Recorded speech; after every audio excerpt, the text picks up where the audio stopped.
అందరికీ నమస్కారం. దాదాపు 11 సంవత్సరాల తర్వాత ఫస్ట్ టైం సినిమా మీడియాతో ఇంటరాక్ట్ అవుతున్నాను. చాలా సంతోషంగా ఉంది.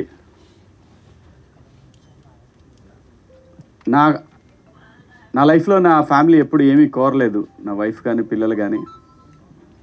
లాస్ట్ ఇయర్ నన్ను వాళ్ళు అడిగింది ఏంటంటే, పిల్లలు పెద్దోళ్ళు అయ్యారు, వాళ్ళు అడిగింది ఏంటంటే, నాళ్ళు నువ్వు సొసైటీ అనుకుంటా నువ్వు యాక్ట్ చేసేటప్పుడు మేము చూడలేదు, ఇప్పుడు యాక్ట్ చేయి నాన్న అని అడిగారు పిల్లలు.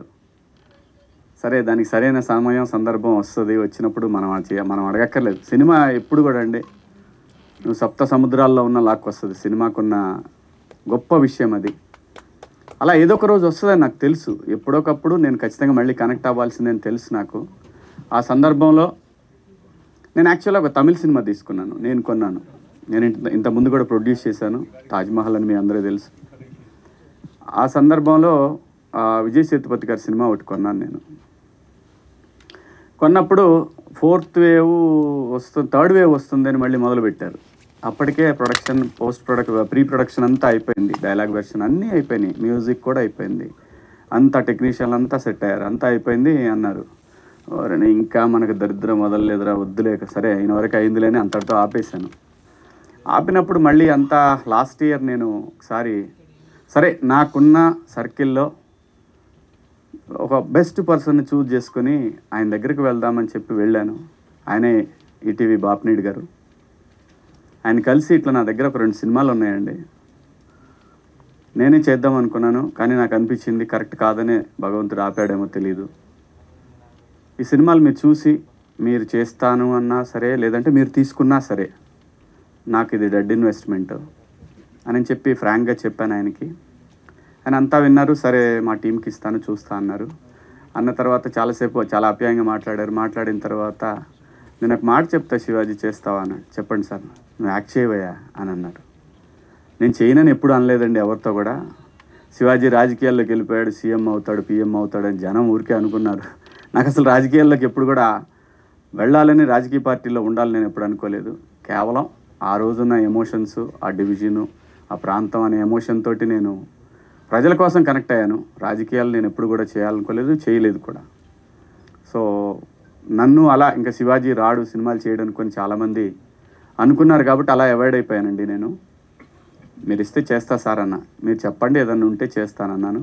ఒక 1.5 month 2 months తర్వాత ఒకరోజు ఈటీవీ నుంచి కాల్ వచ్చింది. ఆయన పేరు సత్యనారాయణ గారు. ఒకసారి సాయికృష్ణ గారిని కలుస్తారా అని అంటే, అప్పుడు మన నితిన్ గారు వాళ్ళు కలిశాను నేను. కలిసినప్పుడు వాళ్ళు ఇట్లా ఒక కథ ఉంది వినండి మీరు అని చెప్పి నాకు ఆ రోజు కథ వినిపించారు. అదే 90s #90s middle class biopic. చాలా బ్యూటిఫుల్ స్క్రిప్ట్ అండి. వెంటనే నేను విన్న తర్వాత జస్ట్ 10 minutes తర్వాత చెప్పాను. చెప్పిన తర్వాత ఓకే అండి చేద్దామని చెప్పాను. అదే ఇంకా ప్రొడక్షన్ అంటే సెట్స్ మీదకి వెళ్తుంది అన్నప్పుడు నాకు బిగ్ బాస్ ఆపర్చునిటీ వచ్చింది. కానీ యాక్చువల్గా ముందు ఇదే నేను యాక్ట్ చేయటం ఫస్ట్ ఇదే. కాకపోతే మళ్ళీ రీఎంట్రీ స్క్రీన్ మీద మాత్రం బిగ్ బాస్లో కనిపించాను అందరికీ. సో బిగ్ బాస్ వచ్చింది. తర్వాత వీళ్ళకి కూడా చెప్పాను, ఇట్లా బిగ్ బాస్ వచ్చిందండి, మరి నాకు పలానా రోజు అడుగుతున్నారు, మీరు ఆలోపు ఫినిష్ చేయమంటే చేశారు. 90s షూటింగ్ స్టార్ట్ అయింది. నా వల్లనే తొందరగా స్టార్ట్ చేశారు, నా కోసమే స్టార్ట్ చేశారు తొందరగా. అందరూ అనుకున్నట్టు, చాలామంది అనుకున్నట్టు ఈ క్రేజు అది ఇది ఏమంటే నేను ఎప్పుడు ఇలాగే ఉన్నానండి. నేను వచ్చిన రోజు నుంచి నా లైన్ నేను ఎప్పుడు దాటలేదు. ప్రతి ఒక్కళ్ళు అర్థం చేసుకోవాల్సింది ఏంటంటే, మనకంటూ ఒక టైం రావాలి, వచ్చినప్పుడే జనానికి మనం కనెక్ట్ అవుతాం. కొన్ని సందర్భాల్లో ఎందుకో మనకు తెలియని వాళ్ళు కూడా మన గురించి చాలా బాగా తెలిసినట్టు, మన పక్కింట్లో ఉండి చూసినట్టు మాట్లాడుకుంటుంటారు. ఇలాంటి సందర్భం చాలామంది మనుషులకు వస్తుంది, నాకే కాదు, ఇండస్ట్రీలో ఉన్న చాలామంది ఆర్టిస్టులకు వస్తాయి, చాలామంది టెక్నీషియన్లకు వస్తాయి, చాలామంది జర్నలిస్టులకు వస్తుంది, అందరికీ వస్తుంది. లైఫ్లో ప్రతి వాడికి ఎంత ఎంట్రీ దొరికినా కానీ ఎక్కడో ఒక బ్రేక్ రాలేదనే ఫీలింగు అందరికీ ఉన్నట్టు నాకు ఉంది. ఆ సందర్భంలోనే బిగ్ బాస్ అనే ఒక ఆపర్చునిటీ వచ్చింది. సో దాంట్లో నా క్యారెక్టర్ చూశారు అందరూ.